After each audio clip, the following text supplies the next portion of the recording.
don't freak out. Everybody calm down. I'm not gonna freak out or anything.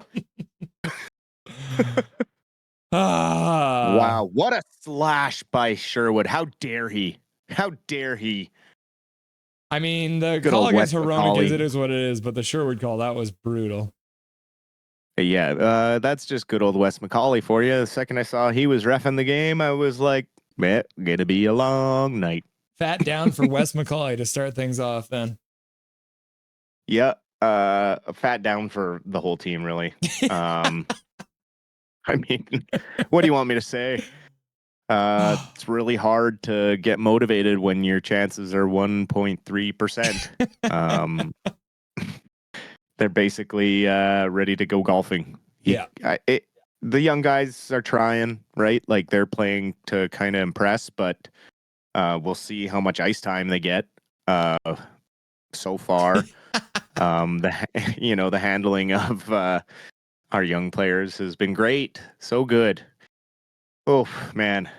Hey, Atru Ratu's at 447, eh? He's only a minute behind Suter, so they're keeping it even right now. But Linus Karlsson has only played 243, so. But Hronek has played 7 minutes. So. Hard to talk when you're biting your tongue. And then Quinn Hughes is already at 842, so you almost played half of that first period, so perfect. Yep. And like, I get giving DPD more ice time, but why are you putting him on his offhand? Like, put Mancini with Hughes and put DPD with Hronek. Like, am I taking crazy pills? Well, I really just don't understand. You might be taking crazy pills, which, it's fine. You can do what you want to do with your life. But hey, I think DPD's up to the task. That's the thing is, no, I do too. It's just weird. It's just weird decisions like that. Like when you have a balanced, setup, I just don't understand why you mess with it. But I want to think that maybe Foot is the guy who does that. So maybe he's seeing something that we're not seeing because we haven't shit enough on Foot this year. Yeah. So maybe we can throw some shit his way right now. I guess, but he's probably our most consistent coach. Yeah. Like what he's been able to get out of all these guys through the year with injuries and players coming in and out, and also with like Susie not having the same type of year he had last year. Mm-hmm. He's done a really great job. So it's tough to dump on that. I was pretty upset seeing. Well, no, I wasn't. Here's the thing. Lekkerimäki getting sent down is a good thing for Lekkerimäki. He's going to go down, get ready for the playoffs. He gets a few games to kind of play top line minutes and get his stamina back up for the playoff run, which I like because he wasn't getting the minutes up here. The other thing I like is if he played 2 more games, he becomes ineligible for the Calder next year. We can dream that he'll be eligible for the Calder, but we're obviously going to need a whole revamp of the offense if that's even going to be a sniff of a possibility. But I just think they mishandled him so poorly. Just the way they treated him publicly, and then the way we saw him treated on the ice, and felt you could just feel the attitude he was treated with off the ice. And the no fun environment, and I just think something really, really, really has got to change in this off season. Like a lot of people got to do some soul searching, and not just the players. Like Rick Tocchet really has to decide if thinks he's capable of being an offensive coach, and if he thinks he's capable of trusting some young players, because those are the players who are going to get you ahead. They're the speed, right? Like you're not going to find speed in the older guys. That doesn't happen. They don't get faster as they age. So, it's just hard to watch teams like Dallas snap it around you, and their young players like Robertson and Hintz, and now they got Mikko Rantanen. It's like, it's just sad to see the difference in caliber of play between that team and where we're at right now. Did it look the same way to you like it did to me? Did it look like on the second goal? It looked like the Canucks just stopped playing for a second. I think maybe they thought Demko had it and they all just kind of stopped moving and nope, kind of goes in the net. It's I don't know, man. It's like I said, it's tough to be motivated to play mean nothing games. Yeah. Right. Like and basically we're looking tonight like we're gonna get that E. And it's gonna be a slog to the finish to just watch Dustin, these I have guys. bad news for you. We won't get the E Huh? tonight. Oh no. Even if we lose tonight, we still won't have an E because we could still technically, I think if we get a loss, we still could catch Minnesota, but that would also require Minnesota to lose 4 games. So, well, we have a game against Minnesota, so it's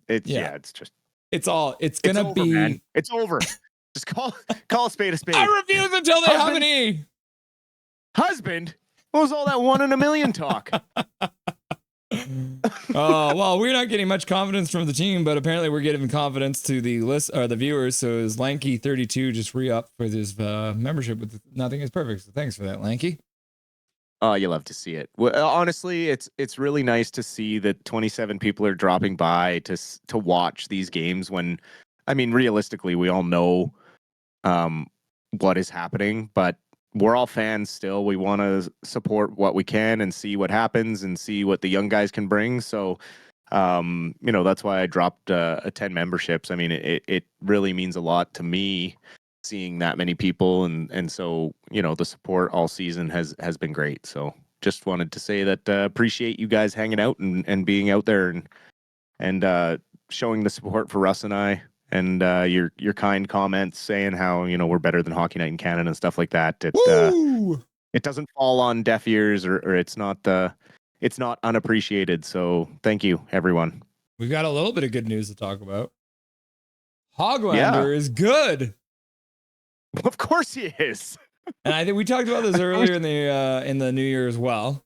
But the numbers just came out. Harman Dial from The Athletic tweeted out, and I think you'll be able to see most of this. Nils Big Hog Höglander since January 1, 16 points, all 5-on-5 in 33 games this new year. So in 2025, he's got a 59.9% expected goals, best among Vancouver forwards, and the Canucks have outscored their opponents 21-7 at 5-on-5 during his shifts. Those are good numbers. Yeah, he's one of the best 5-on-5 players, wingers in the NHL. Last year, I think he was almost top in the league on 5-on-5 goals. So, the beginning of the season was tough for him. He was trying to find his place in the new Talkit offensive system. The complete overhaul didn't really suit him at first. And then, of course, instead of giving him a chance to work through it, he got demoted and had to work through the Talkit doghouse. But it's good that Höglander has the type of attitude to kind of get through that, and he's built a little differently mentally than some other players. He didn't have the easiest route to the NHL. He had to work really hard to get here. So his talent isn't a given. He has to work night in and night out. He has incredible offensive upside, but it's the way he drives every line that he plays on. That's what makes him a valuable top 6 winger. And, his forechecking is so strong. The way he can dig the puck out of the corner, that's why you expect the goals when he's on the ice, because the majority of the time the puck is in the offensive end. He doesn't spend a lot of time in his own end, and when he does, he gets it out. He's starting to look a lot more like Garland, which is what we kind of talked about earlier in the year. Yeah, but I think he's got 6 inches on him. Yeah. Yeah. So, but I mean, I think the biggest thing you've seen from him, which I think is a huge change for him, especially in his stature, is that his body positioning, right? He's getting himself in between the guy and the puck, and he's become very, very successful, especially in the new year. And the numbers show it that he is the guy who's going to go in there and take the puck and bring it out and have it for his team. Absolutely. Yeah. Right. So now we might be getting positive or negative. We'll see. we're going to play a little bit of keep 'em or kick 'em, aka we're going to go through the Canucks UFAs and the RFAs, and Dustin is going to let me know if the Canucks should try and re-sign them or kick them to the curb. So let me bring up the Puckpedia for the Vancouver Canucks here so everyone can see it, and I'll get this thing off the screen. All right, we'll start at the top.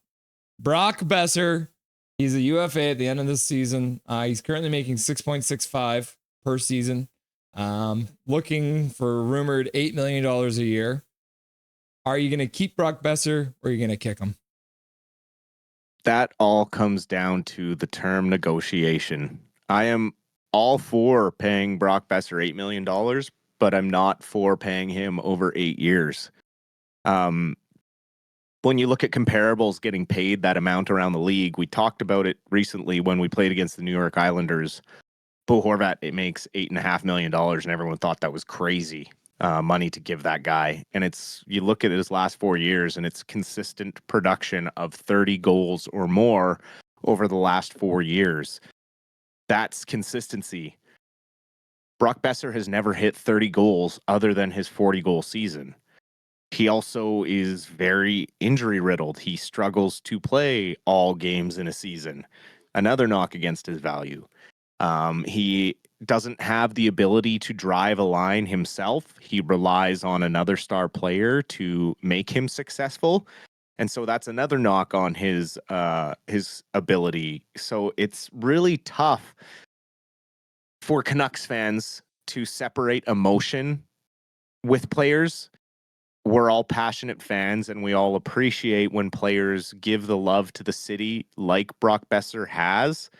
But when you strip it all back and you look at it as a numbers and a business game, I really don't think Besser is a wise investment going forward, given what we've seen from the youth in Abbotsford and their ability to drive lines on their own and come back under the adversity. And, it just is really hard to want to sign him to a long-term deal.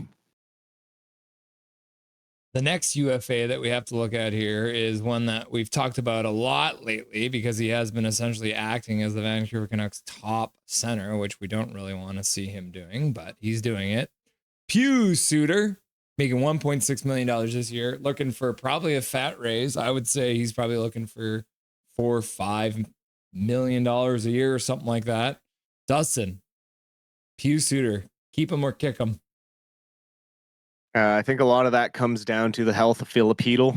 If you're confident that he can come back next year and can take some physical contact, then you probably have to walk away from Pius Suter. You have enough in the minors to fill in those bottom two center roles. Mm-hmm. Whereas it's that second line center role that's going to be a big question mark in this offseason.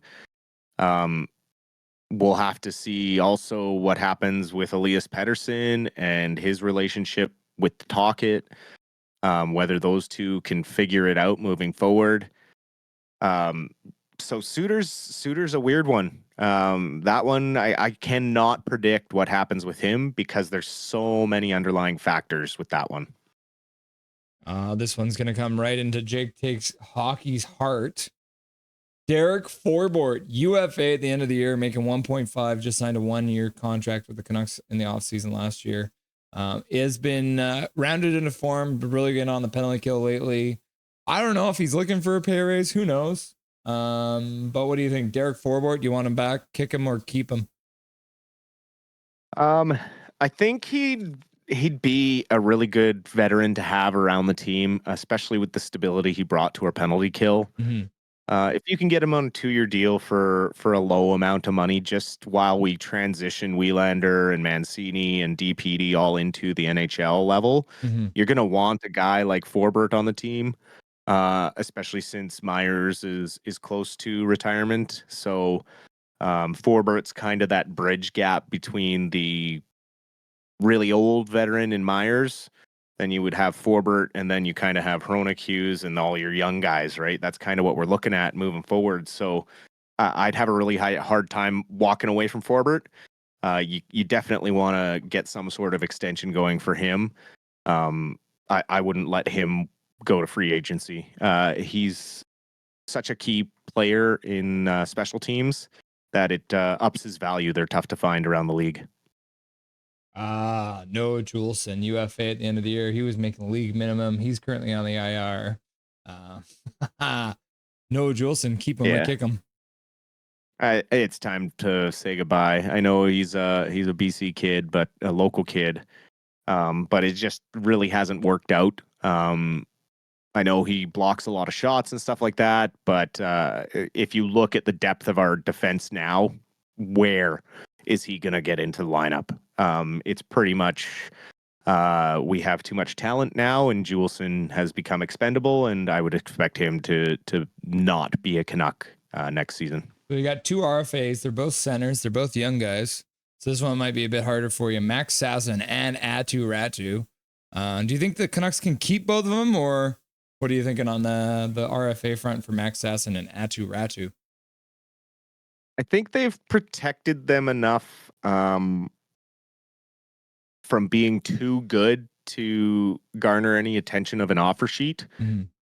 So I believe both those guys are arbitration eligible. So only Max Sasson is. Aatu Ratu's not. Only Sasson is? Yeah. Ratu can't? Ratu can't. Okay, yet. so Ratu, they likely qualify and just do that process. Sasson, we'll see. He's developed really well this season. I expect those two to probably get their one-way contracts going into next year. I was going to say it'd probably be hard to get them back onto a 2-way contract. So, yeah. Perfect, Dustin. Thank you very much for everything for this intermission. Enjoy the, hopefully we enjoy the second and third period, and we'll talk in the post-game show, my dude. Sounds good. Enjoy, chat. We'll talk to you later. Nothing is perfect.